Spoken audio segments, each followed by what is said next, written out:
SIR जो form है जिसके लिए लोग आजकल काफ़ी परेशान हैं और जो कि ज़रूरी भी है। तो उसमें जब फॉर्म भर रहे हैं कई लोगों को कई सारी तरीके की परेशानी आ रही है, लोग ढंग से फॉर्म नहीं भर पा रहे, कई सारी गलतियाँ हो रही हैं। तो लोग जब फॉर्म भरते हैं तो उन्हें किन-किन चीज़ों का ध्यान रखना पड़े ऐसा? देखिए, एसआईआर के लिए जो आपको फॉर्म दिया जा रहा है ये आपको बेलो के माध्यम से मिलेगा। ये किसी थर्ड पार्टी की तरफ से नहीं दिया जा रहा है या ऑनलाइन नहीं निकल रहा है। आप अपने बेलो से कांटेक्ट कीजिए, बेलो आपको फॉर्म देंगे। फॉर्म लेने के बाद उसमें सेफ्टी प्रिकॉशन के लिए आप उसका 2-3 कॉपी निकाल लीजिए, क्योंकि ओरिजिनल फॉर्म में गलती ना हो और फॉर्म का बहुत ज़्यादा वैल्यू है। और फॉर्म जो है आपको बीएलओ से मिलेगा। बीएलओ से जब फॉर्म लेने के बाद इस पे 3 पार्ट है, पार्ट 1, पार्ट 2, पार्ट 3। पार्ट 1 जो है वो आपका जो सेल्फ मैपिंग हुआ है उसके लिए।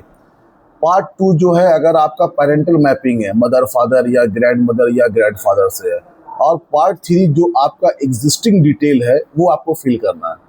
तो इसमें जो सबसे ज़्यादा वैल्यूएबल जो चीज़ है और हमको जो कॉशन और प्रिकॉशन दोनों आपको लेना है कि गलती ना हो, कि 2003 का जो रिकॉर्ड है मेरे पेरेंट्स का या सेल्फ जिसका भी है, वो एकदम एज इट इज़ जो सिस्टम में इंग्लिश में है उसको फॉलो करना है।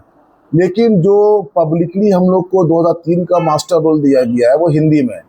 जब हिंदी से इंग्लिश को टैली कर रहे हैं हम लोग हैं तो उसमें आपका स्पेलिंग का बहुत ज़्यादा मिस्टेक मिल रहा है। एग्जाम्पल, जैसे कोई एमडी है तो सिस्टम में एमओ डॉट मिलेगा मेरे को। अब्दुल है तो सिस्टम में अब्दुल लिखा हुआ मिलेगा। शकूर है उस पर स्पेलिंग का मिस्टेक है। तो इस तरह का बहुत सारा मिस्टेक है। परवीन का स्पेलिंग में मिस्टेक है। मन्नान है तो मनियान कर दिया गया है। तो बहुत सारा हमारे पास प्रूफ है इस चीज़ का है। तो सबसे यही रिक्वेस्ट है कि आप अपने डिटेल को अच्छे से वेरीफाई करें बीएलओ के थ्रू।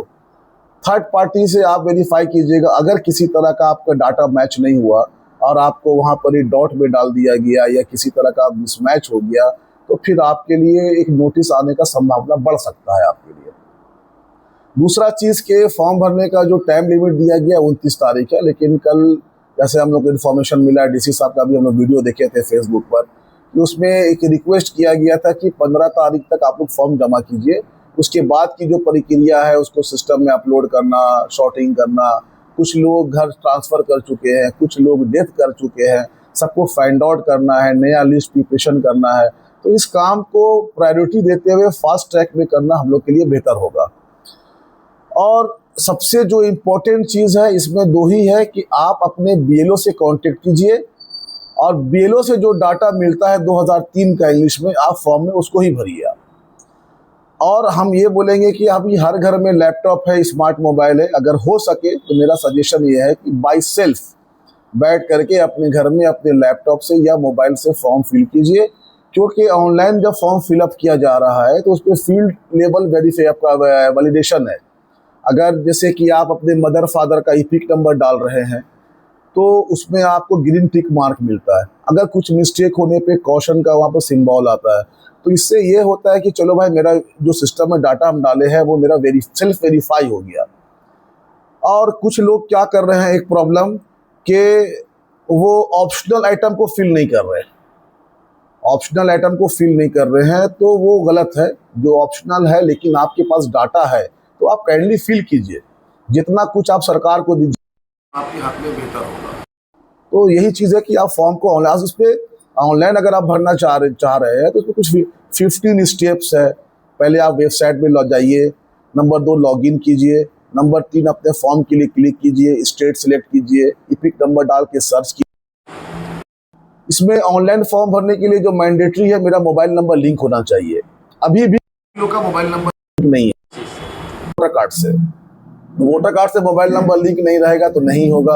आधार नंबर से मोबाइल कार्ड लिंक नहीं रहेगा तब भी नहीं होगा। तो ये फॉर्म ऑनलाइन भरने से पहले सुनिश्चित हो लीजिए कि आपका दोनों से मोबाइल नंबर आधार और वोटर से लिंक है कि नहीं है। और लिंक है तो बहुत सिंपल स्टेप्स गवर्नमेंट बनाई है। इसके लिए डरने का नहीं, परेशान नहीं होने का है, कहीं भागने का नहीं है। रिस्पेक्ट के साथ, पेशेंस के साथ अपने बीएलओ के पास विजिट कीजिए। जो बीएलओ के पास से डाटा मिलता है आप उसको फिल कीजिए।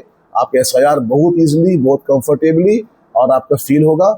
सजेशन यही है कि इंग्लिश में भरे, बीएलओ का मदद ले, वहाँ जाके हल्ला हंगामा भीड़ ना मचाए। जिसका काम है वही जाए। अभी क्या होता है, एक का काम है, साथ में 5 तो साथ में लेके चले जाते हैं, वहाँ फ्रॉड के वजह से दूसरा आदमी को डर लगता है, इतना क्या है, ये क्या है, तो प्रॉब्लम क्रिएट होता है। इसलिए इसका ध्यान रखिए, जिसका काम है वो जाइए, आराम से बिलों से डिटेल लीजिए और लेने के बाद अपना फॉर्म भरिए। बहुत सिंपल स्टेप है सबके लिए, और जितना जल्दी हो सकता है इसको कंप्लीट कर दीजिए। परिचय दे दीजिए। मेरा नाम आदिल फरहान हुआ, नंबर मल्टी सर्विसेज के अब ऑनर हैं, ओल्ड पुलिया रोड, मानगांव में रहते हैं।